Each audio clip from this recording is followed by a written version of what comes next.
जय श्री कृष्णा दोस्तों। हर साल बुराई पर अच्छाई की जीत की याद के रूप में फाल्गुन पूर्णिमा तिथि पर होलिका दहन किया जाता है एवं होली का ये पावन पर्व मनाया जाता है। फाल्गुन पूर्णिमा पर विष्णु एवं लक्ष्मी जी की पूजा व्रत आदि करने का जितना महत्व है, उतना ही महत्व इस दिन फाल्गुन पूर्णिमा की पौराणिक कथा का पाठ करने का है।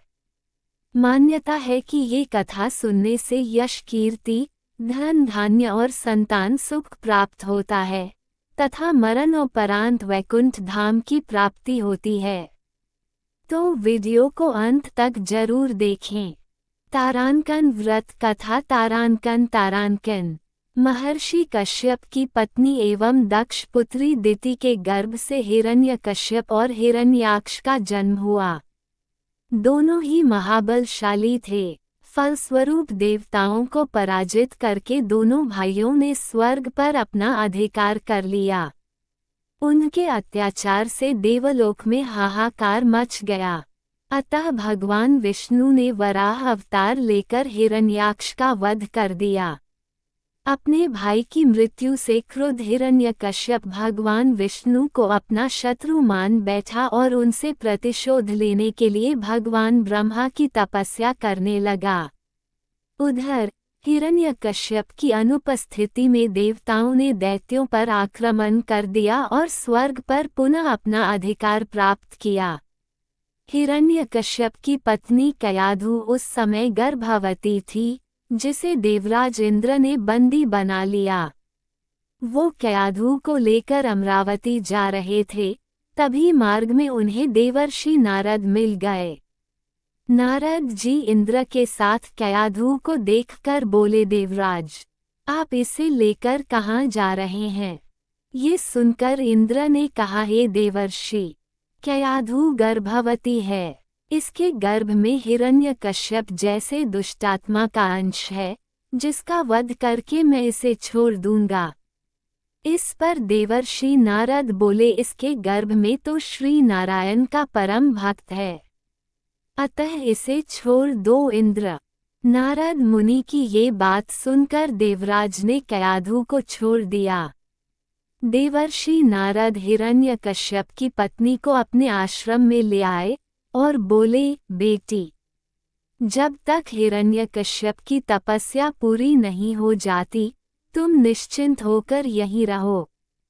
तब से कयाधु देवर्षि नारद के आश्रम में रहने लगी और उनके दिव्य प्रवचनों का रसपान भी करती रही, जिसका गर्भ में पल रहे शिशु पर भी बहुत गहरा प्रभाव हुआ।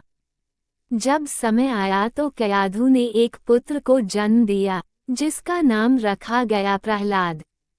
इधर हिरण्यकश्यप की तपस्या जब पूरी हो गई तो ब्रह्मा जी ने प्रसन्न होकर उसे मनोवांछित वरदान दिया, जिसके पश्चात वो अपने राज्य वापस लौट आया। कयाधु भी प्रहलाद को लेकर अपने पति के पास चली आई। प्रहलाद जब थोड़े बड़े हुए तो एक श्रेष्ठ गुरु के मार्गदर्शन में उनकी शिक्षा का प्रबंध किया गया। एक दिन जब हिरण्यकश्यप अपने समस्त मंत्रियों के साथ बैठे हुए थे, तभी प्रहलाद अपने गुरु के साथ वहां आए और पिता को कृतज्ञतापूर्वक प्रणाम किया। ये देखकर हिरण्यकश्यप अति प्रसन्न हुआ और बोला, वत्स प्रहलाद, तुमने अब तक की शिक्षा के दौरान कौन सी सबसे अच्छी बात सीखी है?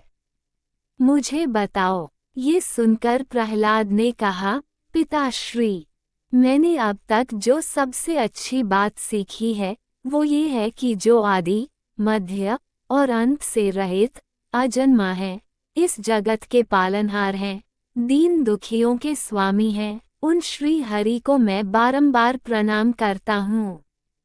ये बात सुनकर हिरण्यकश्यप क्रोध से लाल हो उठा। उसने प्रहलाद के गुरु पर चीखते हुए कहा, अरे मूर्ख ब्राह्मण, तूने मेरे इस बालक को मेरे परम शत्रु का गुणगान करने की शिक्षा क्यों दी? प्रहलाद के गुरु ने कहा, दैत्यराज, आप क्रोध त्याग दें। ये बातें मैंने आपके पुत्र को नहीं सिखाई।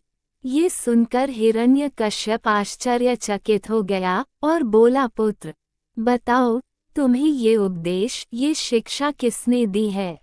प्रहलाद बोले, हृदय में स्थित भगवान विष्णु ही तो संपूर्ण संसार के उपदेशक हैं। उनके अतिरिक्त कोई किसी को कुछ नहीं सिखा सकता। ये सुनकर हिरण्यकश्यप क्रोध से पागल हो उठा और बोला, अरे मूर्ख, मेरे सामने ये विष्णु कौन है? तू क्यों बार बार उस दुष्ट का नाम ले रहा है? क्या तू इसका परिणाम जानता है? हिरण्यकश्यप ने प्रहलाद को बहुत समझाया। मृत्युदंड का भय दिखाकर भी विष्णु भक्ति से दूर करना चाहा, परंतु प्रहलाद के मन से भगवान विष्णु के प्रति श्रद्धा तनिक भी कम न हुई। इसके पश्चात क्रोधित हिरण्यकश्यप ने अपने सेवकों को आज्ञा दी कि इस दुरात्मा को मौत के घाट उतार दो।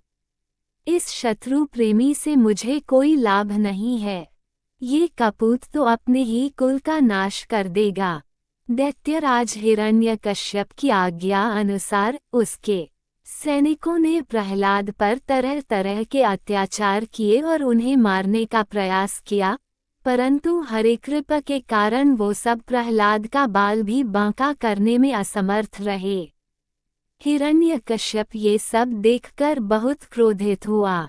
अंततः उसने अपनी बहन होलिका को आदेश दिया कि वो प्रहलाद को गोद में लेकर अग्नि में बैठ जाए, क्योंकि होलिका को ये वरदान प्राप्त था कि अग्नि से उससे कोई हानि नहीं होगी।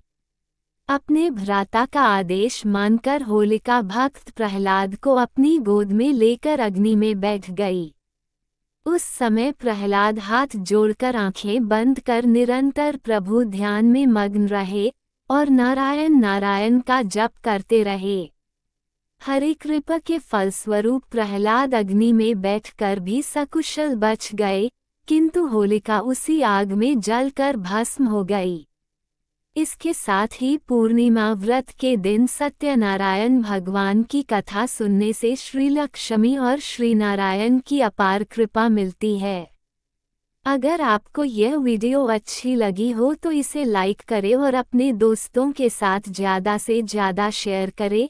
ऐसी ही रोचक कथाओं, व्रत कथाओं, धार्मिक कथाओं और आध्यात्मिक तथा पौराणिक कथाओं के लिए मेरे चैनल वासुदेव की पाठशाला को सब्सक्राइब करना न भूलें और कमेंट में जय श्री कृष्णा जरूर लिखें। धन्यवाद।